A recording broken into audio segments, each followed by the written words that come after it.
Hello बच्चों, चलिए question को सॉल्व करते हैं। क्वेश्चन बोल रहा है a small metallic sphere of diameter 2 mm and density 10.5 gram per centimetre cube is dropped in glycerine having viscosity 10 poise and density 1.5 gram per centimetre cube respectively.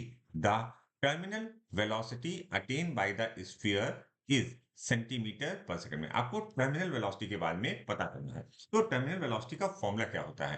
Terminal velocity का जो formula होता है vt is equal to 2 by 9, okay, r square density of solid minus density of liquid upon eta means viscosity constant जो यहाँ पर 10 price दिया हुआ है, इसको हम यूनिट चेंज करेंगे, मल्टीप्लाइड बाई जी।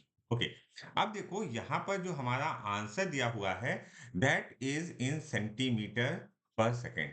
ओके, और यहाँ पर जो भी आप वैल्यूज रखोगे पहले, that values is in the terms of metre and kilogram. Okay, तो डेंसिटीज को चेंज करना पड़ेगा, साथ साथ यहाँ पर डायमीटर दिया हुआ है, इसको आपको रेडियस में कन्वर्ट करना होगा। ओके, तो देखते हैं यहाँ पर जो ये 2 mm दिया हुआ है, तो अगर हम रेडियस के बारे में बात करें तो r की वैल्यू क्या होगी? मैं r की वैल्यू यहाँ लिख लेता हूँ।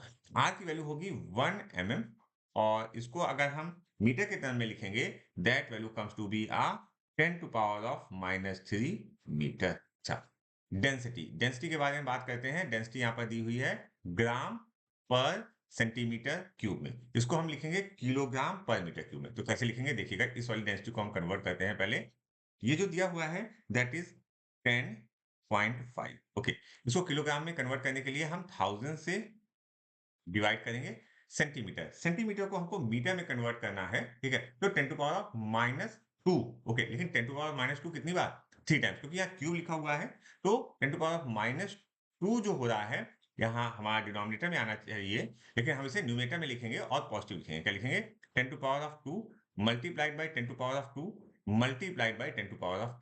अच्छा, अब इसको सॉल्व कर देते हैं। अगर आप इसको सही से सॉल्व कर दोगे तो देखो, ये जीरो तो ये कैंसिल हो गया, एक जीरो से एक ये कैंसिल हो गया, और यहाँ पर एक जीरो इसके साथ आ जाएगा, तो आपकी वैल्यू क्या आएगी? आपकी जो वैल्यू आएगी that value you can say is equal to 10.5, okay, into 10 to power of 3 kilogram per metre cube. Clear हो गई बात? अच्छा, एक और चीज, एक और डेंसिटी दी हुई है, अगर आप ध्यान से देखो, एक और डेंसिटी, वो डेंसिटी भी किसमें दी हुई है? ग्राम पर सेंटीमीटर क्यूब है। तो इसको मैं डायरेक्टली लिख देता हूं, इसको मैं डायरेक्टली लिख देता हूं। इसकी वैल्यू क्या आएगी? इसकी वैल्यू आएगी 1.5 into 10 to power of 3 kilogram per metre cube. Okay, अब हमने विस्कोसिटी के बारे में बात की थी, 10 पाइस लिखा हुआ है, ठीक है, तो 10 पाइस को हमको किसमें? पास्कल सेकंड में बदलना होगा।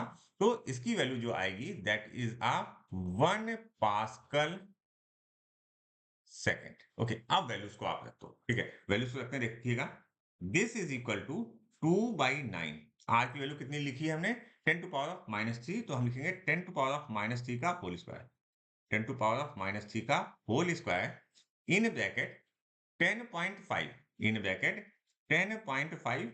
ओके, देखो 10 टू पावर से हम बाहर ले लेंगे क्योंकि दोनों में है। ओके, 10 टू पावर ऑफ जो 3 है वो बाहर ले लेंगे, तो हमने लिखा 10.5 minus 1.5, okay, into 10 to power of 3 multiplied by gravity is 10 upon eta की वैल्यू आ जाएगी यहाँ पर 1। ओके, अब इसको सॉल्व कर देते हैं। तो अगर आप सही से सॉल्व करते हो इसको, ठीक है, तो देखो क्या होगा, ध्यान से देखना, ये जो वैल्यू है 10.5 माइनस 1.5, तो इसकी वैल्यू जो आ जाएगी, इसकी अगर आप सही से सॉल्व करोगे, this value comes to be 9। तो ये 9 और ये 9 कैंसिल आउट हो गया, ठीक है, ये 10 to power of -3 two times है, तो ये 2 और ये पूरा कैंसिल हो गया, ठीक है, तो यहाँ पर क्या बचा? 2 into 10। Okay, 2 into 10 into 10 to power of -3, तो इसको आप ऐसे लिख सकते हो, 2 into 10 to power of -2, okay, that value is metre per second.